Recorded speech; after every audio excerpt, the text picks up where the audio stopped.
तमिलनाडु का एक छोटा सा गांव जहां सेल्वी अपने पति संतोष और 2 बच्चों के साथ रह रही है। सेल्वी का जीवन अपने परिवार के बीच हंसी खुशी बीत रहा था, लेकिन जल्द ही इस खुशी को किसी की नजर लगने वाली थी। एक दिन संतोष जॉगिंग पर निकला होता है। रास्ते में उसे गांव का लड़का भी मिला जो कैमरे से गांव की खूबसूरती रिकॉर्ड कर रहा था। कुछ दूर जाने पर उसे जमीन पर रहस्यमयी धुआं दिखाई दिया। फिर उसमें से निकले हाथों ने उसे पकड़कर अंदर खींच लिया। ये और कोई नहीं बल्कि वही दुष्ट शक्ति बाघ थी जिसने संतोष को मारकर उसका रूप ले लिया था। फिर वो घर जा पहुंचा क्योंकि उसे सेल्वी के लड़की शक्ति को मारना था। घर के पालतू कुत्ते ने उसे पहचान लिया और बदले में अपनी जान गंवानी पड़ी। फिर वो सेल्वी के पास जाकर बच्चों के बारे में पूछता है। सेल्वी पहले तो उसे अपना पति मान रही थी, लेकिन जब उसने आईने में उसका असली रूप देखा और बाहर कुत्ते को मरा हुआ देखा तो वो सहम गई। उसने उससे झूठ कहा कि बच्चे बाहर कुएं के पास खेल रहे हैं, तो बाघ बाहर जाकर शक्ति को आवाज लगाता है। मासूम बच्चे उसे बता देते हैं कि हम ऊपर खेल रहे हैं। वो शक्ति को मारने ऊपर आने लगता है और इधर सेल्वी बच्चों को पकड़कर पूजा गृह में ले जाती है। क्या सेल्वी खुद को और बच्चों को बचा पाएगी? अपने पति के रूप में आई दुष्ट शक्ति से अपने बच्चों को बचाती सेल्वी का पैर खिलौने वाली बस से टकरा गया। वो बजने लगा और उसकी आवाज बाघ ने सुन ली। सेल्वी ने उसे सामने धक्का देकर छोड़ दिया और दूसरी तरफ कमरे में जाकर छुप गई। उसने बच्चों को बताया कि हम पापा के साथ लुक्का छुपी खेल रहे हैं। इतने में बाघ वहाँ आ गया। उसने खिलौने को देखा और बस उसके इशारे पे उसी ओर चलने लगी। सेल्वी ने उसे अपनी तरफ आते देखा तो लड़की के पैर से पायल निकाली, फिर उसे खिड़की से नीचे फेंक दिया। बाघ उसकी आवाज से उसी ओर चल दिया। इतने में दूसरे कमरे में सेल्वी का फोन बजने लगा। वो उसे बंद करती उससे पहले ही बाघ वहाँ आ गया। उसने जो लट्ठा खींच कर मारा वो भी हेडशॉट। सेल्वी का सिर घूम गया, मगर उसने जल्दी से दरवाजा बंद कर लिया। उसने बच्चों को फिर झूठ बोला कि पापा को प्रैंक करने नकली खून लगाया है। उसने घर से बाहर भागने में ही भलाई समझी, लेकिन वे लोग दूसरी मंजिल पर थे। उतरने का सिर्फ एक ही तरीका था, यानी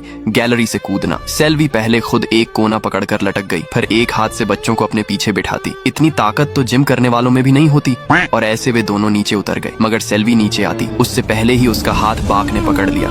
वो कहने लगा, इन हाथों में बहुत जान है, ये हाथ मुझे दे दे। सेल्वी ने कहा नहीं और गुस्से में उसने सेल्वी की उंगलियां तोड़नी शुरू कर दी। दर्द से छटपटा रही सेल्वी ने विपरीत परिस्थिति में भी सूझबूझ दिखाई और साइड में टंगे गमले को उसके सर पे दे मारा और नीचे गिर पड़ी। वो सीधे बच्चों के पास गई और उन्हें गाड़ी में बैठने को कहा, मगर गाड़ी चलती कैसे जब चाबी ही नहीं थी। बच्चों को वहीं रहने का कहकर वो फिर से घर की ओर चल पड़ी और सामने खड़ा मिला बाघ। सेल्वी ने सरिया उठा लिया, मगर मारती कैसे? वो पति के रूप में जो था, नमन है ऐसी पतिव्रता स्त्री को। बाघ उसे लात गुस्से मार रहा था। नादान बच्चे अचरज भरी नजरों से देख रहे थे। कपड़ों के पीछे से सेल्वी बच्चों को कहती, प्रैंक चल रहा है, हैं। उसने सेल्वी को लात मार के नीचे फेंक दिया, फिर पैर पकड़कर घसीटने लगा तो सेल्वी ने पानी का पाइप उठाकर बच्चों को कहा कि देखो पानी दे रही हूँ, हैं। सच्चाई से अनजान बच्चे ये सब देखकर खुश हो रहे थे। अंत में बाघ ने उसके गले में कुएं की रस्सी डाली और धक्का दे दिया। सेल्वी को अत्यंत दुखदायी मृत्यु मिली। उसे मारने के बाद बाघ ने उसी का रूप ले लिया। पंडित जी अपनी बेटी के साथ नाव से मंदिर जा रहे थे। रास्ते में वे उसे बाघ नाम की दुष्ट शक्ति के बारे में बताते हैं, जो वहाँ से गुजरने वालों को मारकर उनका रूप ले लेती है। लड़की पानी में हाथ डाले चल रही थी तो एक पत्थर से हाथ कटने के कारण उसका खून निकलने लगा। नदी में एक जगह पे पंडित जी का चप्पू फंस गया। यहीं पर वो दुष्ट शक्ति कैद थी, जो कि चप्पू लगने से अब आजाद हो चुकी है। उसने तुरंत लड़की के खून में मिलकर उसका रूप ले लिया। वो अक्खी मछली खाने लगी। पहले तो पंडित को कुछ समझ नहीं आया, फिर जब उसने नदी में पड़ा अपनी बेटी का शव देखा तो उसे पता चल गया। बाघ उस पे हमला करती तभी उन्होंने उस पर पानी छिड़क दिया, फिर तंत्र मंत्र द्वारा अपने लोटे में उसकी आत्मा को कैद कर लिया। पंडित अपनी बेटी के बिना वापस घर कैसे जाता, इसलिए वो बाघ को ही बेटी बनाकर अपने घर ले गया। फिर एक दिन जब वो मंदिर जा रही थी तब शिखर की परछाई पर पैर रखने से